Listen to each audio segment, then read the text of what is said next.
And hello there. Are we recording yet? Just turning off the fan because of, sound and noise distractions.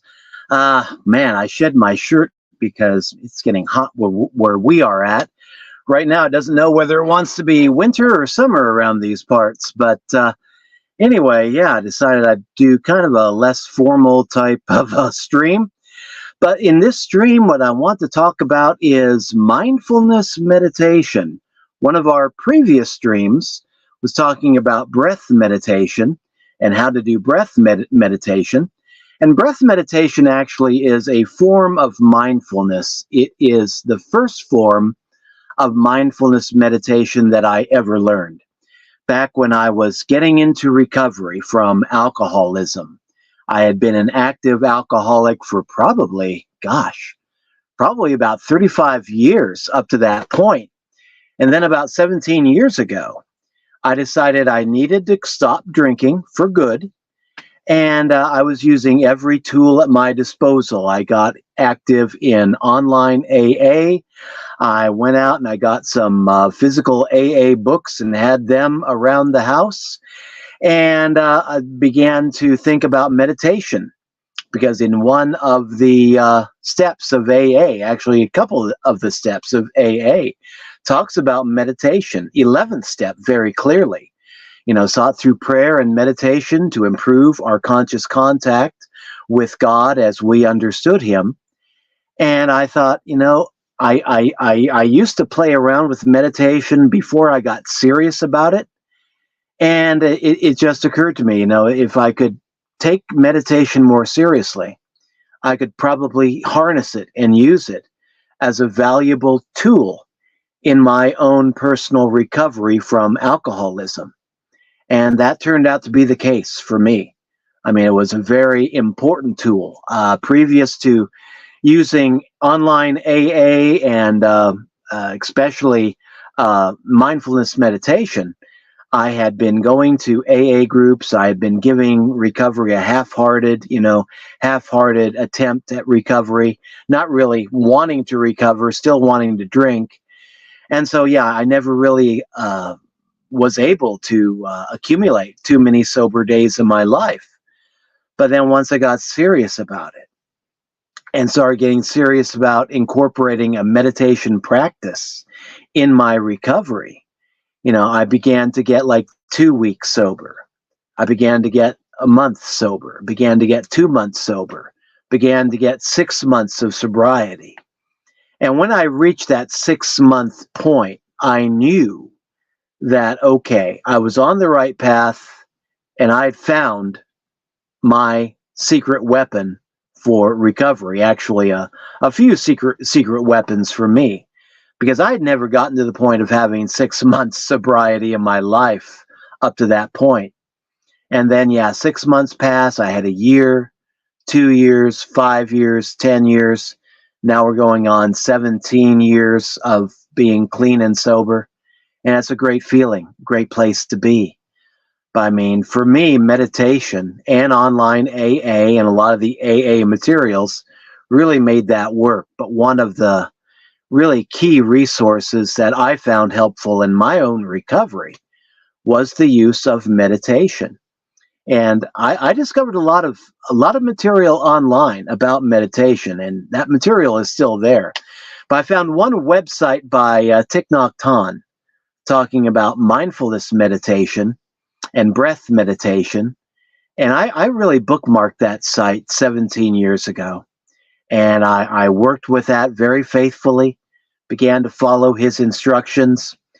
And I mean, that really became a very valuable resource for me. But I learned from reading Thich Nhat Hanh's instruction that, mindfulness begins with every breath that you take. And I just used that. I worked with it. I flowed with it, and began to, when I would sit down for my breath meditation, I would be mindful of breathing in, and then I would hold the breath, and I'd be mindful of breathing, of holding that breath, and then I would prepare to exhale the breath, and I'd be mindful of me exhaling the breath. And I would just repeat that process over and over again. And once I got good at breath meditation, began to discover there are many different ways that you can utilize mindfulness in any form of meditation. Anything that you do, if you do it mindfully, being present in every breath, being present in every step, being present in every action, you can turn anything into an act of meditation. And that's the power of mindfulness meditation once you start getting good at it. Thich Nhat Hanh, in a lot of his teachings, his website, he would say, if you're cooking, if you're chopping carrots, you can turn that into an act of mindfulness meditation. Just as you're cutting up the carrot, be present in every cut of the knife. Be there as you're doing it. Don't just do something to get it over with. Don't just do something to get it done. Be mindful. Be present in everything that you do. We talk about, growing up in life. And some people, they will be there physically. They will show up physically, but we won't be there mentally. And it's an easy thing to think that you're there physically and to think that you are showing up mentally, but really mentally just being out to lunch. And sometimes my wife will catch me in this. She'll be talking about something, sharing something, and then that will make me think of something that I experienced. And then before I know it, my mind is out there wandering, not listening to what she's talking about, but thinking in my own thoughts. And then she'll just give me that look like, I know you're not really here. Might as well be talking to the wall. And then that will bring me back. And I'll get that reminder, yeah, I need to be here. I'm here physically, but I need to be here mentally for her. And that's true of so many other things that we experience in life. We may be there physically, but are we there mentally? One spiritual advisor that I had for so many years worked as a hospital chaplain, and they would use the expression, are you available right now? Not meaning, are you available physically? Are you physically here in the building? But are you available mentally? Are you available to listen to the people that you are counseling? Are you there to listen and know and understand, empathize with what people are going through and be there for them spiritually, empathically, emotionally, mentally? Or are you just going through the motions? Are you here physically? We know you're there physically, but are you there spiritually and mentally? And for any kind of counselor, any kind of coach, any kind of guide, you have to show up mentally, spiritually, more than just physically. Physical, yeah, that's one part of the puzzle. But is your heart in it? Is your mind in it? Have you put your awareness into it? Are you mindful of the present moment? Are you mindful of being here right now? And I mean, that gift of being present, being here right now, I think it was Ram Dass that really made that expression popular, be here now. That's a gift. It's a gift that so many people just kind of take for granted. It's a gift that so many people forget to give themselves. Because we have the gift of being present in the here and now and just showing up for life and seeing the beauties of what's all around us. And mindfulness meditation, when we learn to be mindful in everything that we do, you know, it's a beautiful thing.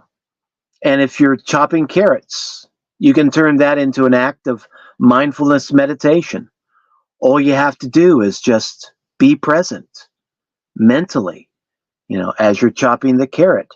Be aware. I am here chopping the carrot. You want to take it to a deeper level. Think of yourself as being presence. I am here in presence chopping the carrot. And in a wider sense, I am also present as the knife cutting the carrot.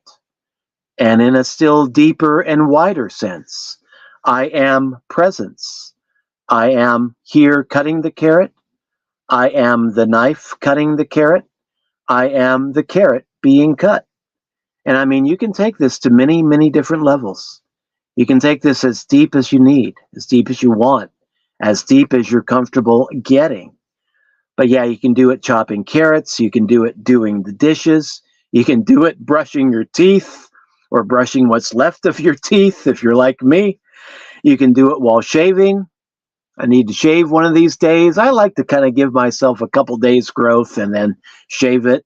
Not really too sure. I'm used to be, running around with a mustache and a beard and still kind of on the fence. Should I grow the beard back? Should I grow the mustache back? Should I just have that scruffy, 3 or 4 day a beard growth look, that's popular in some circles? Or should I just, shave one day, take off 3 days, and then shave again? Been my pattern up to now, but we're still kind of mindfully trying to figure that out. But yeah, if you're one to shave your face, shave your legs, shave your underarms. Be there as you're doing the shaving, and just be there in that moment. And as you're talking to people, as you're listening to people, and this is a real gift. So many people, when they're talking to somebody, you're thinking about what you're going to say next, right? I'm doing that right now. I kind of have to because I'm doing a presentation.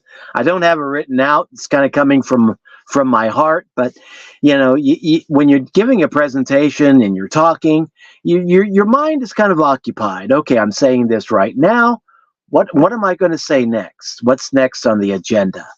Some people are so good at public speaking, it just flows. It's like they're just the instrument. Their higher power is the puppet master. I hate to put it like that, but it's the director calling the shots, and they're just the tool. They are just so much into the art of public speaking that they can just go with it. But when we're listening to other people, this is a trap, a very deadly trap that we can fall into. Deadly for our relationships, deadly for us. But where we're listening, not for the purpose of being there for that person, of listening to what they're going through, but we're listening only for the sake of replying back. And it's not. It's like you're not really listening to what the person is actually saying. You may think you're listening to what the person is saying, but you're not really there. You're not really listening. And then when you do reply back, you kind of make it clear that you haven't really been listening because, yeah, you reply back giving advice that you think that they need, but you haven't really heard what they're saying. You haven't really heard where they're coming from. So you're not really giving the best advice. And the best advice that you can give comes from a point of view to where you have really listened to what the other person has said. You know what the person has gone through. And before you give the advice, you kind of get into the habit of saying in not so many words, I think I hear you saying this. And then you kind of repeat back, what you heard them say. And then if they reply back in the affirmative, then okay, you're spot on. Then you can start maybe giving a little bit of advice. But be mindful that sometimes people don't come to us for advice.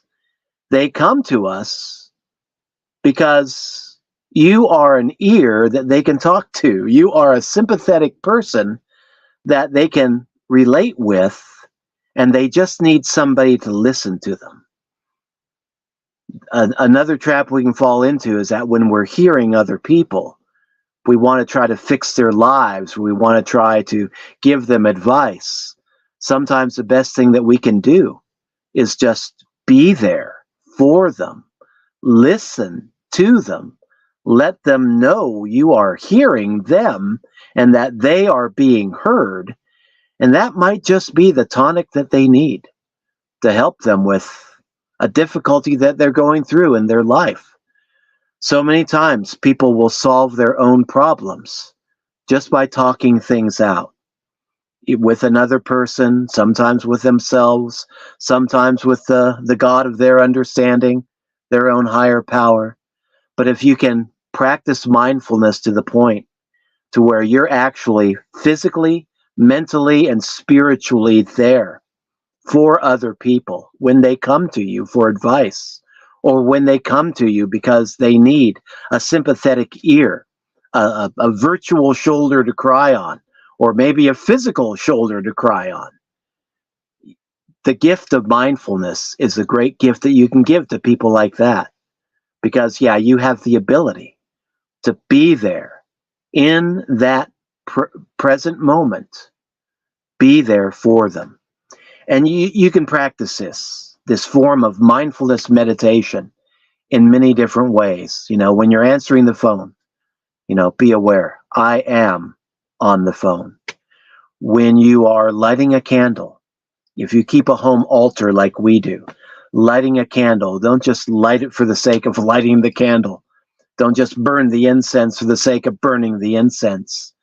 Do it with love, do it with mindfulness, and be aware that, yeah, I am lighting this candle. And then you can take it to a deeper level. I am the one lighting the candle. I am the flame lighting the candle. I am an aspect of divinity that I am lighting this candle to. Because one of my personal beliefs, we are all sons and daughters of the God of our understanding. We are all the sons and daughters of God, period.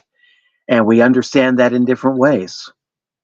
And we are all aspects of God. As children of the divine, we have certain aspects of the divine within us. And yeah, we need to honor that in ourselves and in other people. Like namaste, one of the most beautiful greetings in Hindi, in Hinduism. Namaste, I bow to the divinity within you. And think of that within yourself. We are all carriers of divinity. It's a nice thing to be carrying. We've heard of being carriers of other things over the last 3 years or so, but it's nice to know we can also be carriers of divinity. And yeah, be mindful of that. Be mindful of the divine within you. Be mindful of the divine outside of you. Be mindful of the divine in other things. My wife said a very beautiful thing to me a few days ago. We recently had a cat that we adopted, and you know how cats are.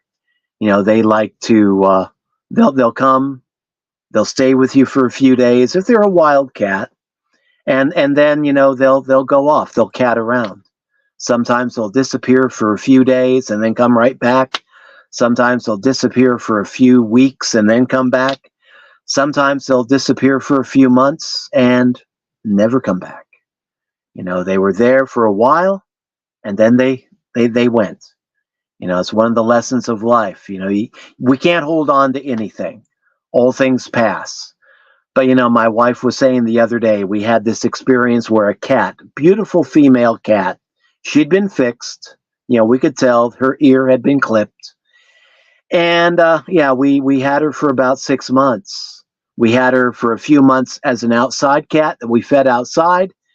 Then she decided she wanted to come inside. Then she decided, she wanted to lay on the couch, sleep on the table, sleep in the bed. And she just became our precious little angel there for about 6 months. And then A few days ago, she disappeared. And my wife said something beautiful. She just said, I wonder if this is one of our spirits coming back, saying hello, staying with us for a time, and then saying goodbye. And I mean, we have a habit where we leave food outside for the cats, and we notice that possum like to come eat the cat food, raccoon like to come and eat the cat food. So, we put out extra food, for the wildlife too. Some people feed the birds, we don't feed the birds, we feed the skunks and the possums and the raccoons. And I mean, they've just become regular features at nighttime around our place. And my wife also made the observation, I see the divine in those animals. And it's like when we're offering food to these creatures, it's like we're doing some service to the divine. And when you're feeding other people, when you're feeding the homeless, you're giving food to somebody on the street, you're giving aid to another human being that's in dire straits. You are paying homage to a manifestation of the divine. Because God lives not just on some mountaintop, not in my understanding of the universe anyway. God lives in all of us, in all things. And that's one of the greatest blessings, really, of mindfulness meditation, is as slowly and gradually you become aware of the divine in all things, including yourself, other people, other creatures, cell phones, a pair of scissors, a piece of cord, a moldy head of cabbage laying in the back of the refrigerator. God's everywhere. And I mean, in Sunday school, we hear that. Sunday school and in theological school, we hear, God, where is God? God is everywhere. Do you really believe it? Have you really experienced that? One of the key blessings of mindfulness meditation, when you learn to be present in everything, when you learn that your presence is a gift from the divine presence, and you learn that your presence and the divine presence are one, and then you begin to see the divine presence in other people, in other things, then we're all connected. We're all one. We seem to be individuals. Yeah, we're individuated. We are separated one from the other materially, physically, in the material world. And that's the illusion that we're working with. We have to roll with it. But spiritually, at our core essence, we are one. And in mindfulness meditation, once you get good at it, you can begin to experience that unity, feel that unity, and start living that unity. So whatever you do, you can turn it into a form of meditation. My wife, she loves to crochet. And when she's doing her crochet, I've learned not to count out loud when she's doing her crochet. But no, when she's doing her crochet and she's doing it well, nothing distracts her. It's like I can be counting and she's counting, but I mean, she's at one with the process. She has turned the art of crochet into a form of meditation because she's there doing the crochet, a part, being an active participant in doing the crochet, being the crochet, and being the thread, being the needle. And it's like crochet has, for her, become an act of meditation. Other people, building, if you're building out of wood, stone, carpentry, whatever, as you're building, be one with the project. Let that be a form of meditation.